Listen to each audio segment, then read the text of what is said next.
Istilah servo mechanism sebenarnya lebih dikenal di dunia teknik, yaitu suatu proses loop tertutup untuk mengkoreksi proses secara terus-menerus agar tetap dapat menuju target yang telah ditetapkan. Sebagai contoh peluncuran peluru kendali, ini menerapkan teknik servo mechanism, di mana ketika target telah dikunci, maka gerakan peluru yang mulai melenceng akan direvisi ulang sehingga kembali menuju arah semula. Proses revisi ini berlangsung terus-menerus sampai dengan akhirnya peluru kendali tadi tepat mengenai sasaran yang telah ditetapkan. Apa hubungannya dengan perilaku manusia? Sangat berhubungan erat.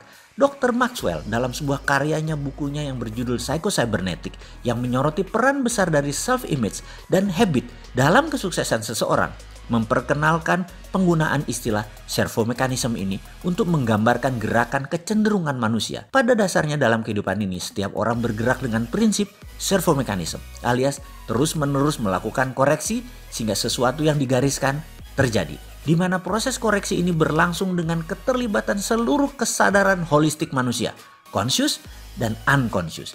Jika seseorang sudah digariskan untuk sial, maka apapun yang terjadi cepat atau perlahan tetapi pasti, maka proses servo mekanismenya akan menuntun seseorang untuk menuju kondisi sial ini tanpa bisa ditolak sama sekali.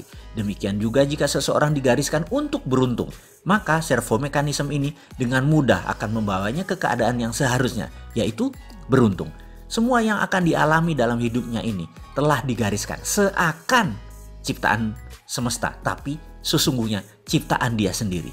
Suka atau tidak suka, servo mekanisme ini akan membawa kita ke sana dengan cara yang sangat cerdas, bahkan dengan cara yang seringkali tidak terduga. Jadi kini menjadi lebih jelas. Jika sesuatu saat ini kita berkeinginan untuk mencapai sesuatu yang biasanya dalam hal ini hal-hal yang indah dan menyenangkan, lalu di dalam perjalanannya seakan-akan kita sudah semakin mendekati hal tersebut, tetapi tiba-tiba di akhirnya semua berbelok. Maka jangan menyalahkan siapapun, karena servo mekanisme dalam diri kita lah yang bekerja. Loh, kok gitu? Jadi artinya hidup kita sudah digariskan dan kita tidak dapat keluar dari garis ini. Apakah ini yang disebut nasib atau takdir atau apapun istilah sejenisnya? Tentu saja tidak. Pembahasan ini tidak ada sangkut pautnya dengan nasib dan takdir, yang jelas sudah memiliki ahli tersendiri untuk membahas hal ini. Pembahasan di sini justru akan menyadarkan kita adalah pembuat garis tersebut, dan tentu saja kita pula yang dapat merubahnya. Tentu saja jika Anda percaya dan berminat, maka video serial ini bermanfaat, akan memberdaya maksimum hidup Anda. Servo mekanisme akan menuntun seseorang untuk selalu mencapai sesuatu yang telah digariskan dengan berbagai cara yang teramat sangat cerdas. Lalu siapa yang membuat garis ini? Ini harus kita ulangi lagi. Yang membuat garis ini tidak lain adalah sosok yang juga terdapat dalam sisi manusia yang dikenal dengan nama habit dan belief system. Kita tidak akan pernah dapat lari dari habit kita dan belief system kita sendiri.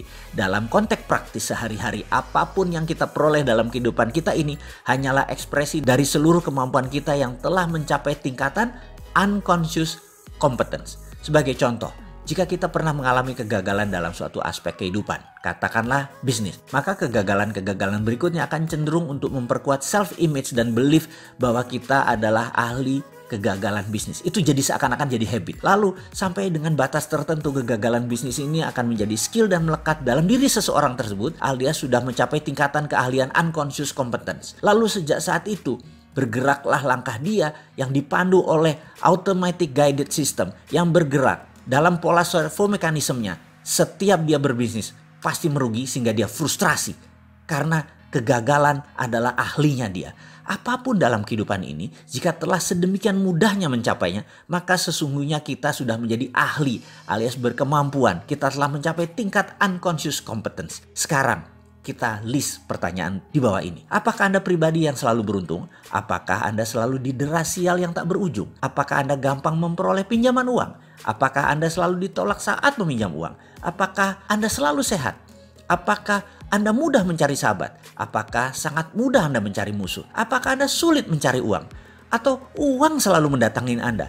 Apakah Anda selalu ditolak oleh lawan jenis Anda? Apakah Anda seorang yang sangat mudah memperoleh pasangan? Apapun itu, kemampuan arahnya menunjukkan bahwa Anda telah menjadi ahlinya secara unconscious competence. Servo mekanisme Anda akan selalu berproses untuk menciptakan hal tersebut. Nasib manusia, baik atau buruk, tertulis di habit di servo mechanism dan di belief systemnya. Bagai blueprint yang selalu mengawali suatu perwujudan dan semuanya Anda yang mengendalikan. Sekali lagi kita ingatkan, servo negatif harus kita buang, servo positif harus kita tambah.